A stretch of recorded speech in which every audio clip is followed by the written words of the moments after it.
Welcome to another episode of Easy Sports, and today I'm joined by Sihle N. What's happening, dog? Nothing much. You know what they say. If you can make it through Monday, you can make it any day of the week. I don't Big know who said fan. that, but yeah. Yeah. Man, Yo, there's truth to that, even with me, I, man, it's been quite a crazy Monday, but yeah. I don't know whether it's because there's only like so many Fridays left in the year. It's like, Yeah. it just It, never it, ends. yeah, dude, and already, like, when I went to One Republic, already Mm. there's it's the festive Christmas. season. The theme is Ah, now ah. already in September, dog. Like, cousin. Abaslindi, no, at least sort out our load shedding issues before they start Dude, lighting up the whole street. Because you know how dude, depressing it is, but I remember yo, this one year. When in Melrose, they normally have Melrose out. They have that whole walk where they yeah, it's like Christmas and whatnot. Hey, this one year load shedding. Nishay load shedding, and it looks so depressing because like now you've got these decorations and whatnot. They're just yeah. They're just yeah, chilling. they darker than us. They're Yeah. just- and And I you've think this brought year, kids want to be excited and whatnot. So it's like yeah, don't do it in the first place. yeah, because I feel like this year is gonna be lit, bro. Because already stage 6, I mean, that four Nah, and I a think half hours, guys. nah I'm so we're in it for the long haul, my guy. Because there's talks of I don't know talks of what's this? Which he will be permanently on stage 2. So what that means is that each day will have 2 hours where you don't have lights. And this is like permanently right up until they figure things out. yo. But do you ever think they'll figure things out? Because really, ESCOM, Nah, it's not in the best interest to figure things out. The 15 yeah, years is push lento. This is and this is we push. But yeah, anyway, Mr. President is cutting short his after tears in Gilandis and he says he's yeah. coming back. So asbon angazi uzokwenzani. But I think he got caught in a damned if he doesn't, damned There we if go. he does. Oh, there we go. Welcome, Cool. Ants. We're Hey, waiting for what's you up, guys? patiently. What's up, hey, Well, guys? All got new tech, new camera, new internet, hey, VPN. I'm doing it all just to be here, man. You know, I had to, hey, hey, I hey, had to Yeesh. do a lot just to get Making in us feel here. special up in here. hey, dude. I Shit, also bro. need to be more like you, Adam, bro. I also need to get the chair. I need to get the mic. I actually have all the stuff. I just need a sound card, just Yeah, those for those aren't too bad. I know a guy. I know a guy. yeah, I can yeah, yeah. hook you up, bro. You must hit me up with regards to the sound card because When he I when do he have a says mic. when he says he knows the guy, he's talking about Shivar. No, Yeah. I if I said I know a guy and I mentioned Shiva, then come on, then I wouldn't be able to offer you anything, bro. We know this Shiva. He'll switch it on for you and switch it off, but he can't, you know. He's like Escom. Yeah, literally, Yeah. Hey, because Adam, this side of the world is bad, bro. Like bro. I I don't hear know. so, I don't know how it is there in London, bro. I think there in London it's far better because here, I man, ESCOM is fleecing us, bro. Now we're touching new levels, Taylor. We on I've heard, bro. I've heard. stage 6, which means like Yeah. three. Sorry, it's you get 3 phases, and each phase is what 4 hours? Oh, sorry, two That's phases, 4 hours at 4 hour intervals. That's So you yeah. can crazy, guys. imagine, dude, like they hit you at like 6 to 10, at two to Mhm. four, and then ten Yeah. to two, Yeah. and it's just That's it's yeah. That is crazy. That is It's mm, crazy. crazy, Yeah, man. I can't say I missed that. I won't lie, guys. I can't say I missed that at Yeah. all. But yeah, you did yeah. yourself a favor.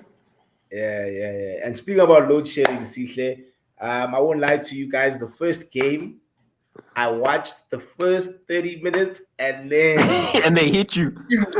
Bah! It just then it I had just it to just went quickly, like this. It was just like boom, boom, black. boom, boom. Then I'm like, shit. And I need to rush to the nearest bar, because normally bars Wait, have, which game is this? Is this the Friday game or is this the Friday sorry. the 2 games? Yeah, it was the Friday one. Yes, it was the Friday one. I had to quickly rush, and as well for me, it was an outage. It wasn't even load shedding. That's why I was so surprised. I was like, what is going on here. But it turned out that there was issues with It's cables. infrastructure, guys. It's not load Infrastructure. shedding is the one thing, but it's the power stations, it's the cables, Yeah. it's the network lines, it's all that. Like here, not think everything is perfect. Like, don't get me wrong, it's not perfect here either. But like, that's one thing I at least don't have to worry about for now. Who knows? You never know. In a year's time, the UK might be getting load shedded as well. I heard a rumor the other because day. you guys are also having your own energy issues. Yeah. Yeah. The thing, there's plenty of energy to go around here. It's just here, it's not that the amount of energy. It's like bureaucracy. It's like politics. It's it's other issues. I think it's the same thing this side. It's just it's one service that's been politicized. But anyway, let's not. Who cares let's not about delve into that. energy? Otherwise, otherwise we'll end up being depressed. And we lose energy talking about energy, guys. Come on, let's move on. Let's move on. So Aston Villa pulls the first one on Southampton. I didn't see that one coming. Me too, man. I won't lie to you. I never saw that one coming. Very interesting to see them, of course, back to winning ways. When last did Villa win a game? Like, yeah, it's been a while. I think there's what three managers that I think everyone or four managers that everyone is paying attention to because they might get the chop very soon. Being Villa manager, Everton manager, the Leicester City manager also is thingy. And for some odd reason, if Moyes is not careful, Moyes might just get the sack. Yeah, true. Yeah. But quick question. I'll just start off with the first question. Do you guys think it's player power now taking over? Because these teams like Leicester was a good team last season. West Ham was a good team last season. Then all of a sudden, even Villa as well, to a certain extent, they were a very hard team to beat, Then all of a sudden, dude, I think that's the one problem that sorry there, Adam. I think that's the one problem that these teams will always have. Staying up top requires you to either reintroduce yourself every season. Like literally, that means every window you must get a player or two to strengthen even a better squad. And they struggle with that, and you get to a point where it becomes even the manager is not driven. I saw what's his name, Leicester manager over the weekend. He's not the same. He's not excitable and running up and down and pointing at players. I think it's just he's tired. And if they fire him, it's almost like they're doing him a favor. Because to be honest, they didn't invest in the squad. How many signings did Leicester make this window? And you're asking, and they best was he a captain, the keeper? Schmeichel. Yeah, I think he was captain. Yeah. That was huge to let go of Schmeichel. Yeah, it was. I didn't understand. No one understood that. They just let him go. They didn't put up a fight. For me, it's No, I was gonna say, for me, it's three. Let's talk about three clubs. I'm gonna say Everton, Villa, Leicester. The three clubs that you're talking about for the managers getting sacked. For me, it's three clubs and three different issues. For Leicester, I think it's like you've said, Sihle, it's transfers. They didn't strengthen the squad. In fact, because they lost Schmeichel and now they got Ward in goal, they went backwards in terms of the strength of squad. They've gone backwards. They can't rely on Vardy. I mean, Vardy, he's old now. Vardy's not going to score the amount of goals. He's not even playing. I don't know if he was injured, but Patson Daka is also, he can't lead the line. Iniacho is not going to score them 30 goals a season. Madison is inconsistent. Madison is inconsistent, but they're putting a lot of reliance on him. So anyway, they haven't strengthened the team. So that's Leicester's big issue.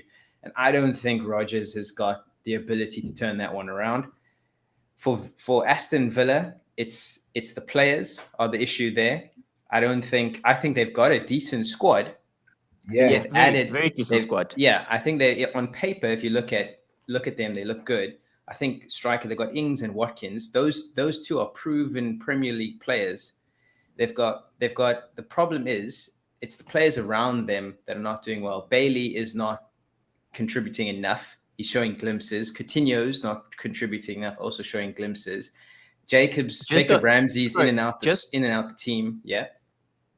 Just on Coutinho, and I find it's a weird one. Is he saving himself for the World Cup? Bro's not. I don't think he's going to go to the World Cup. You're going to play Coutinho in the World Cup ahead of some of the players Brazil have. And the Brazilian squad. I was checking out. Sorry. I watched I watched the Madrid game last night. Freaking hell! The Brazilian squad. Did you see the first goal? Hella wavy. that boy. What's his name? Rodrigo and Vinicius. And Vinicius. Are you going? Coutinho's not taking either of them out the team. Then you got Anthony at United, who's also going to go to the World Cup. Then so he's not taking any of the top three, right? It's not, and then they've got Cunha as well, who's probably going to lead the line for them. So he's not going to play in the front three. So then you have to look at the back three. Is he going to replace Casemiro? Is he going to replace Bruno Guimaraes, Luis Paqueta? Is he going to? Guimaraes is a better player. Yeah. No, that's the thing. He's in trouble. So that's who he's competing with. But anyway, that's Villa's issue. And then the last thing I had was for Everton. There, the issue is the manager. There, I don't back Lampard. I don't rate Lampard as the manager that can do it at Everton. I think Everton's problem is systematic. It's almost like kind of South Africa. You can get it's kind of like ESCOM. You can get the best manager right now, but they will find a way systematically to mess him up. I disagree. They had I disagree. I think they've got good players. I think they've got good players. They just don't have. But the system, I agree, it's the system, but it's the manager that's caused that. They don't have the system on the field.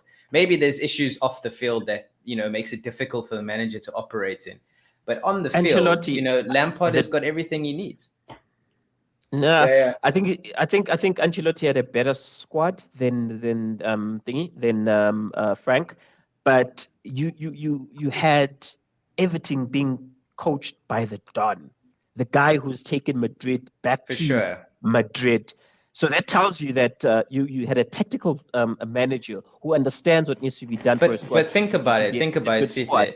And just on this last point, Everton is flush with cash. Everton has got money. If Everton wanted to get a striker, they can put in a good fight with the top 6 teams in fighting for top talent. But they tried. They tried for Tony towards the end of the window. Didn't want to come. It's Lampard doesn't have the pool that, like you say, Ancelotti or Benitez or other managers had. But he's got the players. He's got the England. Just think about it. He's got the England goalkeeper. He's got Pickford between the sticks. He's got a 20-year plus experienced defense in Seamus Coleman, Tarkowski, Connor Cody, and then Mikalenko and Luka Dean. He's got the experience in defense. He's got Premier League proven quality players. He's got a good striker in Calvert-Lewin. He's got Neil Maupay, also a Premier League proven striker. He is a Premier League proven striker. He's got Solomon Rondon, also a Premier League proven striker. He's got players that have done it at this level. I think he's not making it gel. Besides Dominic, who's forever injured, there's nothing there. Because you look on, you look at Gray on the one side, you look at Anthony Gordon on the other side. Gray has played a few seasons, and he's still an unknown quantity. For some reason, he's got the potential, but he just hasn't. He hasn't lived fire for Borussia Mönchengladbach. Thank you. And then you've got Gray, who is a young player who's trying to prove himself, and he just needs to get. I don't know. He needs a maturity. He needs someone to tell him that, hey, listen, you haven't arrived yet. You still need to prove yourself. Besides that, up front, Rondon is done. Rondon is not the same ever since he left for China. I don't know. Maybe the sushi didn't thingy. But also Alex Iwobi in centre mid. I never understood that. How Alex Iwobi went from being a winger at Arsenal. Actually, I watched. I've playing been in centre watching. mid. Just don't. I've been watching Iwobi. He's improving. He's improving. He's good. His passing is good. His ability to unlock defense is okay, but he doesn't get back. He doesn't make like the runs around the other players. He doesn't link well with 3 other men in midfield. He looks like a winger playing in midfield. You know what I mean? Like he doesn't look comfortable in the position. Guys, Yep. I have to differ with you guys. Just wait 2 seconds. See what Sebenza is saying there, that Gray is not young anymore. That's true. It speaks to this young English talent that media goes crazy on just because they can do 1 or 2 step overs. They're calling them generational talent before they're improving. These guys then get all hyped up. Next thing, they can't deliver the goods. The same was for Dwight McNeil. They got Dwight McNeil in from Burnley. Dwight McNeil was also tipped to be really good, and he's not delivering for them either. So, but I will stand by what I'm saying. I think if you take those players, you take your Dwight McNeils, your Anthony Gordons, your Alex Iwobis, your Alan, your Abdoulaye Doucourés, you got all those players. Onana, you got Idris Gueye there. I think you got the makings of a solid team there that can at least stay up. It's the manager for me. Oh yeah, you see, I like your last statement. So no, hold on. I like the first part of the statement where he said you've got the makings of. There's potential, but it's unproven potential. It's enough to keep you up, though. It's enough to keep you up. It's just enough to keep you up. Sitle, answer me this question. If Ancelotti had all those players, or let's not even go as high as Ancelotti because he's the Don. They were so lucky to get him anyway. But say Benitez, or even like a Gary Potter or someone else had that Everton team, would they be doing better? Oof. I think they need 3 players. They need a striker. They need a creative midfielder. They need a solid number 5. I think the solid at the back, they just might have solved that with the player from what's this? I just forgot his name now. The Wolves guy came in. Connor Cody. Yep. He's Cody. I rate him. He's half decent. In the middle, when it comes to being creative, they don't have that player that we're all looking for. And up front, Calvert-Lewin, for some odd reason, it's almost like he is trained by the Arsenal medic team. He's forever injured. Yeah. But guys, so if they can address, so go for it. I just feel like all the players you guys have named, guys. They're okay, guys. They're good players. That's what I'm saying. It's like they're mid-tier players. If Everton was a student, their matric results would be her. You know her age. They got 58. They're almost at a 60. They're almost okay. You know. Nah. They got 58, 60. They would pass. They would pass in South Africa because they would get like a 33. Yeah, it's a her, bro. Like, you know what I mean? It's like I know you passed, but it's not good though. It's that great. I mean, Yep, pound for pound, they've put in so much money, but they've put money in the wrong places and backed the wrong manager. They are in trouble. But I think if you go back to a couple of episodes, X, you said the one thing that will save Everton is Everton have got the funds. They've got the money. So if push comes to shove and before the January window, they can get rid of Frank and bring in a new manager who's going to say he wants 5 players, and they can give him the 5 players that he wants. Yeah. And the thing is, Sita, I think I said it when we did our predictions, that Everton won't waste time when it gets to a point where they feel like Lampard is not the man fit to protect their asset. At the end of the day, the football club wants to protect their asset. They want their asset to remain profitable. And can you imagine if Everton go down? Can you imagine the amount of money they are paying these players? They wouldn't be able to do it in the Championship.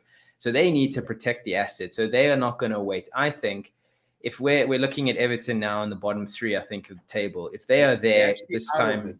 No, they're out of the thingy. They're out of it? Yeah, they're 13th. I'm checking their 13th. Because remember, they've got a shload of draws. Guys, at this point, 3 points. They're the draw masters. That's true. At this point, 13th, with how it's looking for them, you might as well be bottom 3. Let's put it this way: if things of results are still going the way they're going, come I'd say a month or 2, they'll pull the trigger before January. I definitely think they'll pull the trigger before January. I think they'll do it just before the World Cup. Yeah. If they were, it's a good time to do it. Yeah. There's also another team that we're forgetting. I also think Wolverhampton as well, guys, with the sort of players that they have. Really. I think what's failing them is they create the most chances without actually converting. Yeah. I think I was reading some weird stat it's they true. are in the top 5 with creation of chances, and their striker ever since he got injured in the head, he's never the same. Jimenez just never. Jimenez he's not himself. Ever since Jota left, it's been like they've lacked goals. Yeah. Since Jota left. And they lost that front three of Jota, Traore, and Jimenez. It just never really looked the same. And then when they sacked Nuno, which to me was a shocker, I don't think they sacked Nuno. I think he left. Spurs poached him. Yeah, Spurs took him. Yeah, and it was there for how many? For 4 months. Yeah, exactly. That was crazy. Yeah. That's been their downfall. I just think the manager who's come in, Bruno Lage, hasn't managed to rebuild and doesn't have also the same pull that Nuno had. So he hasn't been able to bring in some of the players. They've stuck with this thing of trying to bring in young Portuguese talent, because obviously it links back to the ownership of the club, etc. So they've tried to do that, but it's not working. But guys, they've taken a gamble on the new striker that they've picked up. Just got injured. Gamble. Diego Costa. Yeah. Costa's got goals in him, guys. Let's not downplay Costa. What is he? He's 40 now. So he's actually 32. He's actually the same age as you. 33, bro. I'm a young guy. He's got a puzzle face. That's the problem. He's got a puzzle. Bro, I'm only 31. He's Brazilian, so we know that they cheat. They age cheats just like Africa. But Costa's got goals in him. Costa honestly has goals in him. Guys, if he gets firing, then it answers. Because he's old now, he's not going to be marking and tracking back and whatnot. He's just asking for you to give him the ball. He's just asking for you to give him the ball in the box, and that's that. If they are creating so many chances, he is going to bury a few of those chances. That Asian striker that they have, that hasn't worked out. Huang looked good. It hasn't worked out. And he came in, when he came in, there was a lot of hype around him, but it hasn't worked out. And in Costa, they might have just solved the problem. Sure, fine, they're not going to end up as a top 6 side, but I think if they can break in the top 10, it would have been a very successful season, purely just after 7 games. But Wolves, guys, I think Wolves have a very talented team on paper. Like even Mateus Nunes, like that guy for me, I wanted him at United. Mateus Nunes. Even Liverpool were in for Mateus Nunes. But some of these players are like maybe 2 years away from being really good. Like when they signed Fabio Silva, he was a couple of seasons away from being good. You know what I mean? I think he's failed. That one is a flop. He's failed. He hasn't lived up to the expectation. Yeah. The amount of money they paid for him, he didn't succeed. He failed. Even Guedes, guys. Gonzalo Guedes from Valencia. He's a top player. He plays for Portugal. Top player.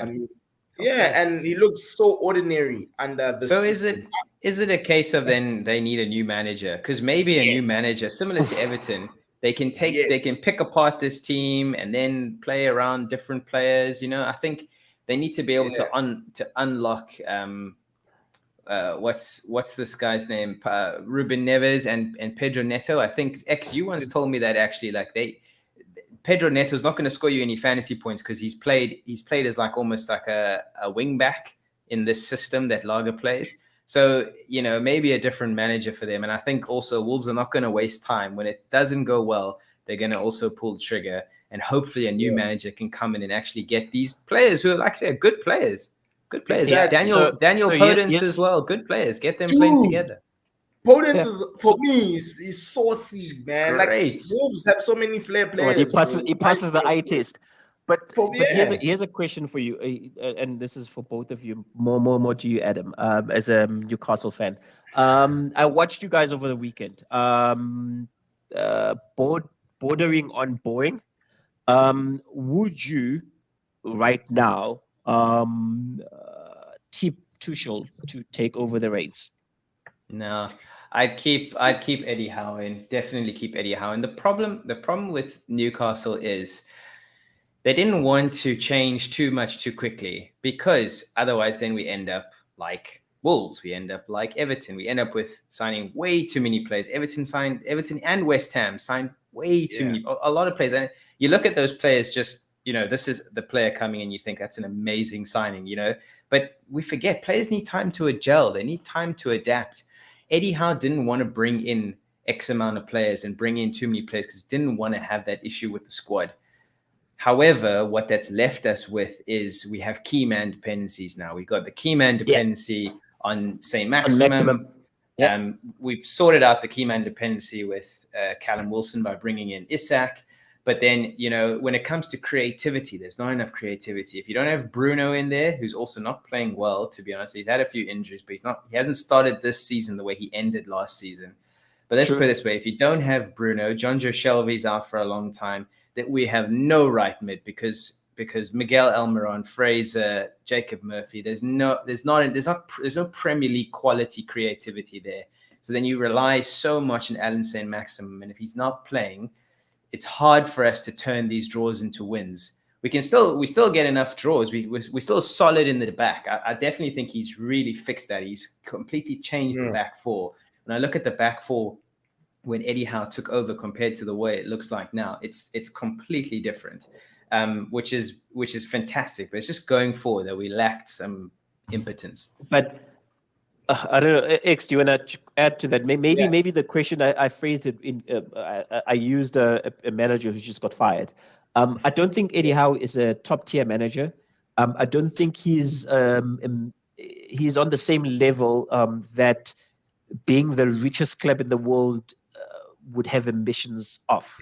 I think he is, if Eddie Howe were to coach a side and he gets top 6 in his books, he's really delivered. So maybe I should have said, at what point does Newcastle say we're stepping out of our shell? We've laid the foundation of having the right type of players to take this transition slowly, but now we need to step out and say, this is us. We are flexing our muscle when it comes to European football, where, transfer-wise, where they have to get a manager. Goes back to what you were saying about a manager who has a good pool of players, because these players now look at the project, they look at the current manager, they're like, sure, fine, you can throw salary on, you can throw money at them, but some of them are not really that's a good to have, but the project and what it means, because to be honest, Newcastle offers nothing for them for the social media platform. Sure, fine, you've got the fans, but there's really nothing to do in Newcastle. So at what point do you break that and say we need a top tier manager? Can I answer this? Go. Yeah. Like I feel like Sihle, you're rushing, Mike G. Like I feel like this thing takes time. Look at Chelsea, for instance. When Abramovich came in, who did you guys still had Ranieri? Yeah, Ranieri was your manager, and of course you guys as well. You were a team that was already knocking on the top 4. So essentially, Ranieri got you guys top 4. Then, but remember what my question is: at what point? I think this season they need to give him time, Eddie Howe. And I like teams like Newcastle who don't just splurge like Man United. I'd if I was the Newcastle owners, I'd look at Man City's formula, and ensure that I bring in the right players. You don't necessarily have to sign marquee players. 100%. You just need to scout 100%. correctly. Look at Cancelo. Cancelo was a swap deal with fucking, who's this guy? This is a Brazilian, Danilo. And look at how amazing Cancelo is, bro. He's how much is he valued at now? You see, so I 100 mil easy to do that. And they've got that other 100 mil flop.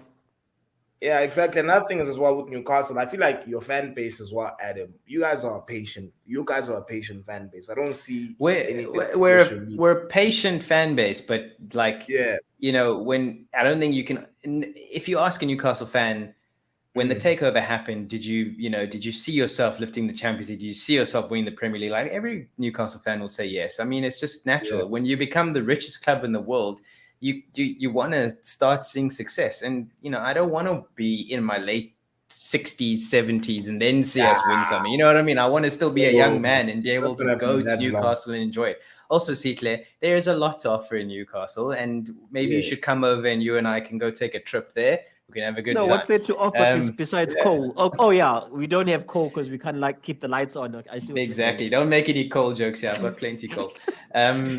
So, but yeah, you can come over. I'll take you to Newcastle. We'll go to the Big Mark. We'll go to the Tyne Bridge. We'll go see a game. Don't worry, both of you can come over. But back to the club. And X, you mentioned like what happened with City. When City started, Mark Hughes was the manager. Mark Hughes was the manager for the first couple of seasons. They made the marquee signing in Robinho. Okay, maybe we can say Alexander Isak was our marquee signing that, you know, is kind of replicating that. But then they built up. They got Pablo Zabaleta. They got Kompany when Kompany wasn't obviously a world-class player, but he was good. They got Toure. They got Yaya Toure. They got Fernandinho. Yaya Toure was the bench. He was playing center back, and he was the bench at Barcelona. Exactly. Yeah. They you know, then the next season came. They realized, okay, we're finishing 6th, 7th. We're gonna get rid of Mark Hughes, and then they started signing bigger players. They got in Ilano. They got in. They started signing big players from around the Premier League. Adebayor. They got Wayne Bridge in from City. From Chelsea. They went through the whole Arsenal team. Yeah, exactly. They picked Clichy, Nasri. They started flexing, but it took a couple of years, and it took a new manager. So is Eddie Howe the manager who's going to take us to the very next level? No, I still have the dream that one day Mourinho will come in, and because he's affiliation to the club, whatever. But it could be Thomas Tuchel, it could be whoever. It's not going to be Eddie Howe, but I still think the club needs to go through this transition with Howe in charge. And then when we get to the point where we've built up a decent squad and we've flushed out all the rubbish, honestly, there's still some. No team is going to finish solidly in the top half. You've still got Jacob Murphy, Ryan Fraser, Sean Longstaff. These are just average players, exactly. So once that rebuild is done, then we'll see. Longstaff doesn't even make the starting 11 at Everton. Man United were linked with Longstaff. And, bro, do you remember that 50 million for Longstaff? Do you remember that? I was like, man. I was hoping you would take him. Fuck. Listen to that, bro. Like I was so pissed, bro, when you were linked with Sean Longstaff, bro. But yeah, I think your team is gonna come like in the next 4 seasons, bro. You guys are gonna be a problem. You know, you're gonna be like Man United. It's gonna be United and United a problem. Newcastle, United a problem. Yeah, bro, we're a problem for you guys. You're a problem to yourself. We're a problem to yourself. When last did you team won the league in 10 years? When last did Chelsea beat United? Even last season, we had a shit season, and you guys still didn't beat us. In the last 4 years, how many trophies do you have, bro? We got. Do you even still know where the keys to the trophy cabinet is? Yeah, anyways, speaking about trophies, let's talk about Spurs. Spurs still unbeaten. Spurs are also another team. That one. Should we just acknowledge Son for a moment, guys? That was the biggest. That is the most professional way I've ever seen a player respond to being benched. Like, okay, fine. Yeah, that's fine. I didn't play well. Haven't had a great start to the season. Didn't play well. Champions League midweek, whatever. Bench me, it's fine. Come on, bangs a hat trick. I mean, I think him and Ole Gunnar Solskjaer were the only 2 players in Premier League history to do that, to come and score a hat trick off the bench. I think so. Ole scored 4 though. Yeah. Well, there you go. But still, I mean, what a response. And I think I think from my side, I've always liked Song ever since he joined Spurs. He's one of those players where he doesn't allow the hype around him to get in his head. He hasn't had a brilliant start to the season, and a lot of people started second guessing him and questioning and whatnot. I'm thinking he's got a very disciplined manager. In Conte went and told him, like, listen, my guy, you're not firing on all cylinders. Let's bench you, rotation.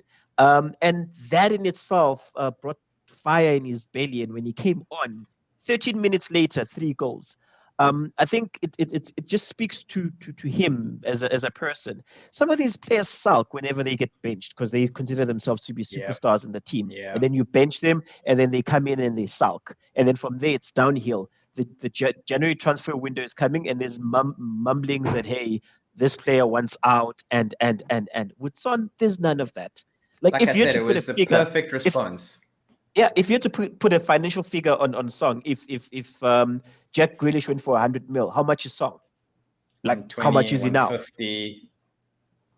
But there's none of that around him. He just comes in, he does his thing, and to be honest, looking at Spurs, Julians. Nah, I don't feel Spurs. I don't feel Spurs. I do. This is my view. I don't think we know for a fact against low blocks. Personally, we saw in the Champions League, low blocks are a problem for them. I think they'll sort that out. We know that it's going to take minimum 80 points to win the league. So that's gone. So we need to have a team that is going to push for that 80-point mark. At the moment, there's only 3 teams that I'm seeing do that. 1 is City, 2 is Arsenal, 3 is Spurs. And I know everyone. Are we saying that Liverpool are out of the title race already? I don't see them pushing. I don't see them pushing for 80 points. I would never underestimate Liverpool, bro. I know. With me, Spurs guys, personally, low blocks. Like I said, that's what again. Leicester played to their hand. Pretty much with Man United. I even told you and Mike Seafed previously. We struggle against low blocks. Big teams, you see, even our next fixture, we're playing City. I'm not afraid of City because they play to our strengths. We play a counter-attacking game. And so they're going to come at us and we're going to hit them on the counter. Pretty much, that's what Spurs did to Leicester over the weekend. Until Haaland does what Haaland does. It's fine. Dude. Yeah, that boy is a cheat code. That boy is a machine. That guy, yeah. But I'm just saying, Adam, we are gonna get opportunities against City. You should get your midget. You should get your midget defender to mark what's his name. Yeah, sure how good it is to mark Haaland. That in the Champions League last season. Big six. Ajax and he was Haaland. Yeah. Get your big six. Get your big six to mark the other big 9. Big 6, bro. And he's been doing it, and you guys still doubt him. I don't get this thing, dog. Like, he did it against Liverpool. He did it against Arsenal. What more do you want him to? He's going to do it against Chelsea as well. Hey, he's a big game player. So far, he's proved himself as a big game player. Exactly. Yeah. So far. But I think from my side, I think that just mentioning Arsenal and Spurs in the same breath as Man City, that shows that it's going to be a competitive league at the end. Sure, fine, City's going to run away with it. The top 4 is going to be the most difficult to call. And if right now anyone can say, I'm going to put my house down that these are the 4 teams, they're lying through their teeth. But I was very impressed. I was very impressed with the bounce back Arsenal, because Arsenal lost their last game, and they've got a history with Brentford. They could have just literally crumbled over, because that's what the Arsenal thing is to do. Where if you pressurize them, they crack because they're still kids. I mean, they've got a 15-year-old in the squad. Well, Sikle, let me ask you this: you got a very nice house. I can see there. I see the chili door behind. I don't have a house. Actually, I've got a very small space, which is my space. I don't have a house. Okay, so fine. Say you had a house, right? Okay, put your car in it. Would you put your car in Arsenal top 4? I don't support Arsenal. I don't know. I'm not asking you. I'm not asking if you support Arsenal. I'm saying I wouldn't. When you're looking at Arsenal and you knowing Arsenal, you know who Arsenal are. I mean, you just see their form chart. It's just green, red, green. But if you take that away and you just think about it, it's Arsenal. It's Arteta. If I was a betting man, it's Granit Xhaka, who's one like someone calling him his mother away from a red card and being away for 3 games. Like, it's still Arsenal, and I've said it so many times. They got a red thing on their chest here because it's a self-destruct button, and I just think like I'm seeing Arsenal and I'm seeing how good Arsenal are doing, and I'm seeing how well Jesus is playing, and everyone is saying, and I mean, I don't know if you guys still watch Arsenal fan TV, but literally they are going on like they've already won the league. It's crazy. It's just crazy. That's true. Yeah. But I just in the back of my mind, I'm just like, I can't see it. I have more faith in Manchester United making the top 4 than I do Arsenal. Then Arsenal making the top 4. That's why we're homies, Adam, bro. That's why I fuck with you. So I had a friend. Who's an Arsenal fan, and the one thing he's like you, X, where he's very sensible in that. I think Arsenal have burnt him too many times, and he's like, yeah, I'll take each game as it comes. Thank you. I think over the weekend, that Brentford could have been a very tricky affair, but they went right ahead and did an un-Arsenal thing, which is bounce from a defeat and show dominate the side. Dominate Brentford. Brentford are a decent team, gents. And if you think about it, Brentford at home, first game of the season last season, they showed an unprepared Arsenal, and they whipped them. So right now, as is, it pains me to say, and Arsenal is looking hella good. Yeah, they are for now, Sihle, guys. For me, I think when games come in thick and fast, especially after international break, that's when shit is gonna be interesting. They're gonna play against you guys. They're gonna play against Man City. I'm not sure if they're gonna play. They're gonna play Tottenham as well. You know that those are the tests. Those are the tests. Can Arsenal handle these big games? Already they hit a speed bump in United. First of October, they're playing Spurs.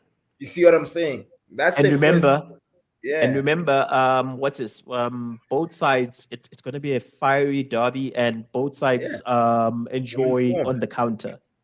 Yeah, it's gonna be interesting. But to be honest, that's a crucial game. That's a crucial game for both, because I feel like whichever team loses that, it could be bad for them for the next couple of results. Because I think there's a lot to be said about the impact of losing that derby for either team. So you could see Arsenal lose that, and then we start talking about Arsenal like we always talk about Arsenal. Doing it Arsenal. Then they lost. Then they go and lose to Leeds. Then they go and lose to Bournemouth. You know what I mean? Then they start being like Arsenal. I, for one, think it's going to be it'll be the battle of the managers. And I think Conte is a better manager. Yeah, I think by far better manager. Yeah, so that's that weekend is going to be an interesting weekend, because you've got the Manchester derby as well, the Sunday. That one is going to be crazy as well, bro. You know, that's a fire weekend for games. Yeah, it's going to be fire, man. You know, we just need to figure out a way to stop Haaland, guys. Like, this guy's by putting big six. Guys, you know Haaland. I heard a stat about Haaland. Yeah. Do you know he scored 100 goals? He scored 100 goals in 99 games. In his last 99 games, he scored 100 goals. That's ridiculous. Absolutely ridiculous. Guy is on double figures, and we're not even in the 10th game. Dude. And when you watch him in like a press conference, like he'll score 2, and then you'll be like, you know, Eric, how did you rate your performance? He's like, I'm disappointed I didn't get 3, or I'm disappointed like this guy also scored 2, or I'm disappointed that I didn't get enough. Like he's so hungry for it as well. Haaland is a wet dream for Pep. Haaland is exactly what Pep had wanted. And I feel Liverpool is trying to pull a Man City by waiting on Jude Bellingham for next season, because he's going to be available next season. Jude Bellingham is not going to have the same effect. He's not going to have the same effect. But Haaland is a machine. Bellingham is good, but he doesn't play in a position to score that many goals, and his game isn't built around scoring goals the same way Haaland's is, obviously. But I don't think you can sign a player like Bellingham and change your team the way that Haaland has come in and changed Manchester City and just come in and just been this absolute force of nature. Haaland, man, for me, I won't lie to you, I'm surprised at how quickly he's hit the ground running. Like, I thought maybe it would be a gradual thing. But Homeboy is moving like, you know, when you create a player on FIFA and it's just, that's pretty much Haaland. Also, let's look at Man City's creative players. You've got Kevin. Kevin is a look. I won't lie. It's Kevin, easy for him. It's easy for him to score goals. Like fair enough. It's easy for him to score goals. But let's put it this way: that karate kick goal that he scored, as Zlatan-esque. Exactly. Yeah. You can De Bruyne can hit that cross to Jesus, or can hit that cross to prime Van Nistelrooy 100 times, and they're not scoring that. You know what I mean? Like he's also got he's in a system. Yes, he's in a system that is designed for him to score goals.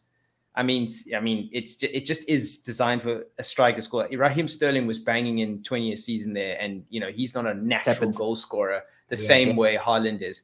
But he still has the ability to then, over and above being able to just finish the tap-ins that he's meant to finish, he can finish those crazy goals that just make him a star. And Aguero had that as well. Do you remember that one goal that Aguero scored from outside the box? Basically, he hits it from the corner flag and it curled in when the goalkeeper rushed out. Yeah. It's one of his famous goals or whatever. Yeah. You see, and that's what Haaland had. He's got that X factor. He's going to do the basics. He's going to score the tap-ins. He's going to be there to score the headers, whatever. Yeah. But over and above that, he's going to score those extra things that get him an extra 10 goals. So my question to you guys is then, how many goals this season is the man going to score? Because if he can score the tap-ins and he can score the wonder goals, I'm saying 40.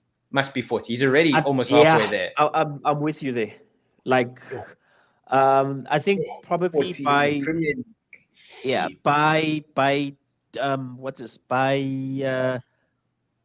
December. By the World Cup by the World Cup break, he should, if he continues like this, he should be approaching 20. Or he should have passed 20. He should be. I mean, he's already got how many? He's got 9 already. He's 11. No, is he only 11? No, he's got half. He's got half of that target already, and he's got 4 or 5 game weeks until the World Cup, and he's not going on the World Cup as well. Norway didn't qualify. That's the other thing. So he's just going to stay at home, and while the guys are getting injured at the World Cup, he's just going to be drilling, shooting. I think 40 approaching 50. And in all competitions, guys, because already he's got 14 in all competitions. How many do you guys think he will get? And they're going to go deep in the Champions League. They'll go deep in the Champions League. That's what I was going to say. It depends how far they go in Champions League. See, I don't see him playing in these small cups. What's his name is going to try and save him. They've got that Argentinian boy, Alvarez, who's also freaking decent. He's pretty good I think too. That boy is...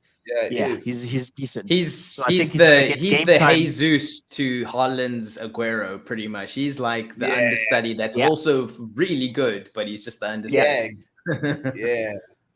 So I think depends how far they go. Champions League, I keep on saying this is the season that if Pep does not deliver Champions League to Man City, I think he's going to have to go on his sabbatical again. What? Nah, bro. Because come on. Lisbeth is no more. I'm pretty sure Yaya Toure is tired of them not winning. The moons are just aligning. Like literally everything that could be right for City is right. So they need. He has to deliver. Yeah, but like we had this conversation on Friday, CJ, bro. Winning the league already secures your job, pretty much. As a coach, I don't think by winning the league. Is that ever happened, guys? When was the last time winning the league? Unless if they left voluntarily, not in the season that they've won the league. I agree with you, X. Like at very least, a manager will keep his job if he wins the league. I mean, winning the Premier League is the hardest league in the world to win, but at the same time. But I mean, that's the thing. I know Pep. I've never been Pep's greatest fan. I've always said like the guy is just. I mean, you can put me in charge of flipping City, and I got Haaland playing. I can just literally put the team sheet. I'll put the team sheet up there, and I just go. I walk into my suit. I put the team sheet there. Say, okay, Haaland, Foden, who you want to play? Alvarez, you can play, and I just go and sit on the touchline, bro. It's. my point is that I don't think like he's the best manager of all time the way people make him out to be. I think he had Messi in his prime. He had Bayern Munich when they were just amazing. He had Frank Ribery and Robin in their prime. Now he's got Erling Haaland in his prime. You know what I mean? He always has the means to be a good manager. It's just when he gets into the later stages of the Champions League that he really needs to turn it up. The problem is, if he doesn't do it, say he wins the league and they don't win the Champions League and they sack him, who do they bring in? Who's going to take City to the next level? I think if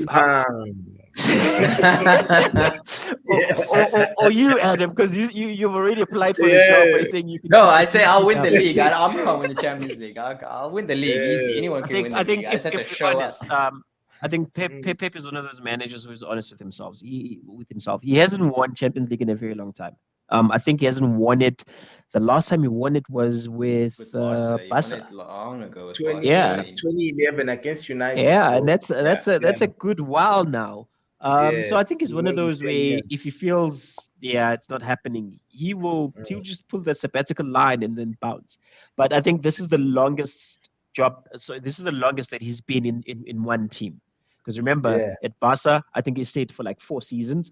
At Bayern, he stayed for 3 seasons, and now at City, he's on his 6th season, if not 7th season. I remain to be corrected there. He's likely to walk. I mean, even if they do win Champions League and League, he's the type of person that would just randomly then be like, you know what, guys, I feel like going to play chess with this dude in Russia for a year. I'll see you later. Yeah. Kanye West said it best. He said, "You either die a superhero or you live long enough to be a villain." If he wins Champions League and he calls it a day, I don't think he's a club legend. First time, but hey, we're being poetic. Urban poet. Mr. West said it. If he wins Champions League, and he calls it a day, club legend. That's it. He is. They have a statue of him. But if he doesn't win Champions League, and gets them in the league, there's always going to be that resentment amongst the fans. My guy, because we spoke about this. They want European. No matter what we say, guys. In the last, City has won in the last 5 seasons. How many times has City won the league? They've won 5 out of 6 or something. They've won 4 out of 5. At some point, that trophy doesn't really. Not that it's lost its value, but it doesn't have the same. No, I don't know. It's like if you ask any City fan, will you resent all Pep 2 of them? All 2 of them. If you ask both of them, bro, if you ask them, would you resent Pep if he didn't win you the Champions League? I can't see any City fan saying that. I can't see any City fan resenting him. It's like I even said, even last week, I mean, on Friday, we were speaking about even with Fergie's record in Europe. For him being at United for such a long time and only winning 2 Champions Leagues, bro, it's not as fire as an Ancelotti, for instance. Ancelotti, I mean, European football is his thing, you know. And so for me, Premier League titles, I was happy with Premier League titles as a child, you know, the days where we used to win league titles like almost every single season. I was so satisfied with that. I'd be like, yes, we won the league. Big ups. You know, there was pride. There's always pride in winning the league, no matter what, bro. Even if you fumble the bag in the final of the Champions League, as long as you've won the league title, still, you know, not a lot of teams or guys can come at you and say, I love it when you disagree. I love it when you disagree because it shows that we haven't influenced each other in these conversations. Liverpool fans will tell you when they won the league, they got knocked out of the they got beaten in the Champions League final. That hurt. It really, really hurt. It made them winning. Hold on. When they won the league titles, bro, they had been wanting to win the league. They had been wanting to win the league since Bob Paisley won it in the 80s or the 70s. But when they came back, and won way more, the league meant way more to them. Till this point, who was this guy? Jamie Carragher, they always come at him for not winning the league. And this man has a Champions League. And they come for Steven Gerrard for slipping when they didn't win the league because of the slip. And then Demba Ba did the things. Do you think Loris? Do you think no one even asked Loris Karius when he signed for Newcastle? Now, do you remember that when you lost the Champions League final because you spilt the ball against Gareth Bale? They see it doesn't mean that to Liverpool fans. Liverpool fans they care about the league. I don't think the Champions League means that much to a Liverpool fan at all. I hope Shivar is watching and he will comment to tell us which one is more. Well, we should ask Shivar. I think what means think more to him, league or Champions League? On the channel. Hold on the channel. Put up a poll just to go see which one is more important, Champions League or the league. We got X. Can you do special effects here? Put up a quick poll. Put up a poll and then we'll get to it next week. Where you can. No, I'll show you how to do it. You can do it on the YouTube. Or do it on your Twitter. Does the channel have a Twitter? Yeah, it does. Do it on the Twitter. Bro. Yeah, put it and then we'll retweet. We'll have a look at it next week or when we meet again. And hopefully stupid international break for no reason.